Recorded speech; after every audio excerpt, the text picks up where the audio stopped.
Comment j'ai su que le marché allait venir sur cette fameuse ligne rouge et allait rejeter? Comment j'ai su qu'il allait revenir encore une fois sur cette ligne rouge et qu'il allait rejeter? Comment j'ai su que le marché allait venir à cette deuxième ligne et comme vous voyez c'est pile à cet endroit et qu'il allait rejeter pour revenir au centre? C'est notre vidéo d'aujourd'hui. Bonjour à tous, c'est Hugo, j'espère que vous allez bien. Aujourd'hui, on va parler du Central Bank Dealing Range et surtout comment l'utiliser de la bonne façon. C'est un outil super puissant. Normalement, ça c'est du contenu exclusif que je garde uniquement pour ma formation. Mais je voulais tous vous remercier pour votre soutien, les likes, les commentaires, le nombre d'abonnés qui augmente tous les jours. Donc c'est mon petit cadeau aussi. Aujourd'hui, ce que je vais vous présenter, c'est vraiment super puissant. Je vous assure que si vous combinez cette chose avec les PD arrêts, vous allez faire des ravages et surtout vous allez avoir des entrées chirurgicales. On vous dit sur YouTube entrée sniper, etc. Là, vous aurez vraiment des entrées ultra précises avec des lignes qui sont sur vos graphiques. Donc ce qu'on a ici, c'est le Central Bank Dealing Range. Il faut savoir que chaque jour, vous avez un nouveau Central Bank, donc les banques centrales, le range en fait de la banque centrale qui s'établit. Ok? Et autour de ce Central Bank Dealing Range, vous avez des standards déviation. Donc ici, on a la SD1. Au-dessus, la 2, la 3 et la 4. Donc 2, 3 et 4. En dessous, même chose, j'ai la première, la deuxième, la troisième et la quatrième. Alors, on va faire étape par étape. Premièrement, je vous ai dit qu'on avait ici au milieu le Central Bank Dealing Range. Le Central Bank Dealing Range est de 22h à 2h du matin. Donc là, je vous ai mis exprès pour vous en heure française. Comme vous savez, moi, je suis toujours en UTC-5. Mais là, je me suis mis en UTC+1 pour vous. Si vous habitez autre part dans le monde, ben vous changez tout simplement via votre fuseau horaire. Ici, c'est UTC+1. Au final, tous les jours, vous allez tracer de 22h à 2h du matin. Vous allez tracer votre rectangle en tenant compte des mèches. Ici, vous aurez donc ce qu'on appelle votre Central Bank Dealing Range, CBDR. Ok? Ça, c'est la première chose. À quoi servent ces fameuses lignes qui sont, elles, super importantes, mais qui proviennent de ce Central Bank Dealing Range? Pour ceux qui l'ont vu, regardez. Il suffit tout simplement, pour avoir ces lignes, de copier-coller ce rectangle. Et vous avez la première standard déviation. Donc ici, ces lignes s'appellent des standards déviation. Ici, vous avez la deuxième. Ici, vous avez la troisième et la quatrième. Pas besoin d'aller à plus de 4 car c'est quelque chose qui n'est pas utile. Rarement sont les fois où on ira à plus de 4, uniquement lors des annonces éco, des jours comme ça, des jours où le marché ne fonctionne pas entre guillemets de manière normale, ok, sur FOMC, etc. Et même chose ici, voilà, vous faites pour le bas, vous avez la première, la deuxième, la troisième et la quatrième. Et là, vous allez me dire, mais au final, c'est quoi ces standards déviation? Tout simplement, les standards déviation, aussi appelés en français de l'écart type, c'est au final quelque chose de mathématique, un peu comme Fibonacci, mais là c'est clairement pas connu, je suis même pas sûr que quelqu'un ait vraiment parlé de ces standards déviation sur YouTube niveau francophone. Ici vous avez le min, donc c'est au final le point central, donc notre point central qui est ici, d'accord? C'est ici le milieu. Appliqué au trading, c'est notre CBDR. Ici, vous avez votre première standard déviation, la deuxième, la troisième, etc. Et qu'est-ce que nous dit ces standards déviation? Eh bien, tout simplement, plus on s'éloigne de ce min, donc de ce point original, plus le marché aura de chances de revenir à ce point original. Ici, vous avez la première standard déviation. Ok, le marché peut revenir soit à min, soit aller à la deuxième. À la deuxième, c'est beaucoup moins probable qu'il aille à la troisième. Il y a beaucoup plus de chances qu'ils reviennent au point central, notre Central Bank Dealing Range. Et là, sur la troisième et la quatrième, le marché va très rarement, mais vraiment quasiment jamais continuer et va revenir au point central.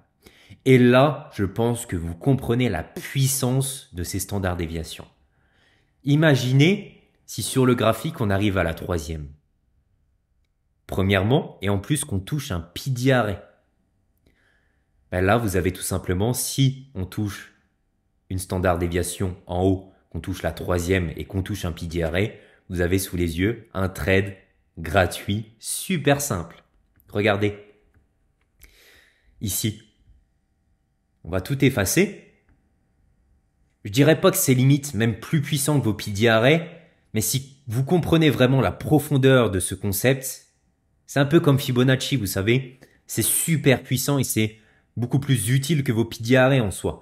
Même si les piliers arrêts, on peut les utiliser pour la prise de position, mais aussi pour l'analyse de l'order flow institutionnel. Il y a plein de choses à savoir par rapport à ça aussi, mais regardez. Deuxième standard déviation, le marché rejette. Pourquoi? Commence à s'éloigner du central bank dealing range, ok? Et qu'est-ce que fait le marché? Il touche pile la deuxième et il revient à son point central. Donc là, toute la baisse que vous avez, peu importe la time frame, c'est un trade super simple. Est-ce qu'on a ici un pilier arrêt sur une haute time frame qu'on touche? Ben, tout à fait. Ici, on touche un order block. Et je vois qu'en 1 heure, on revient même ici. Regardez. Qu'on respecte parfaitement dans ce CB, dans ce fair value gap. Donc là, vous avez la confluence de la standard déviation plus la confluence des piliers arrêts. Je pense que vous comprenez la puissance de la chose. Regardez, j'ai pas pris l'exemple parfait. On va prendre l'exemple précédent.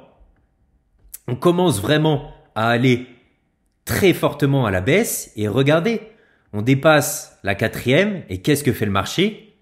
Il revient à son point central. Donc bien sûr, c'est pas à la touche près. Des fois, ce sera super précis, comme on verra après.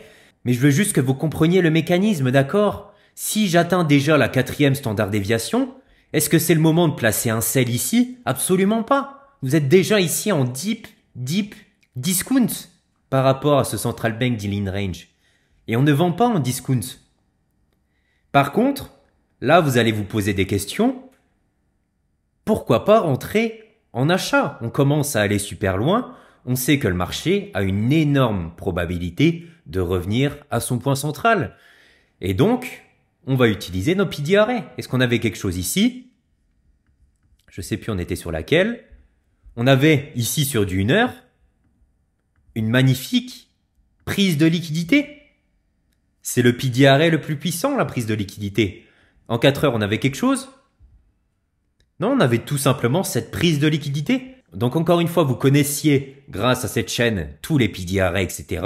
Et là, le fait de rajouter ça, je suis certain que vous allez exploser vos résultats. Et surtout, voilà, vous n'allez pas vendre de façon bête ici, ok? Là, c'est trop tard pour vendre. Nous, ce qu'on veut, c'est idéalement vendre dans ces zones, ok? Dans ces zones premium par rapport à ce central bank dealing range.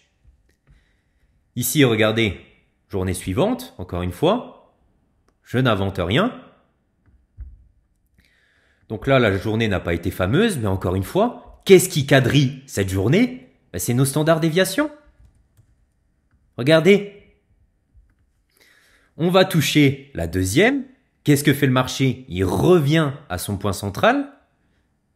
Il revend ensuite à la deuxième. Encore une fois, pile au même endroit. Donc là, vous avez deux opportunités de sell puisqu'on touche ici ces standards déviation. Est-ce qu'il y a des piliers arrêts? Ça sera à vous de regarder. Là, je pense que vous avez compris la chose. Et ensuite, voilà, il va toucher la deuxième en dessous et il revient à son point central.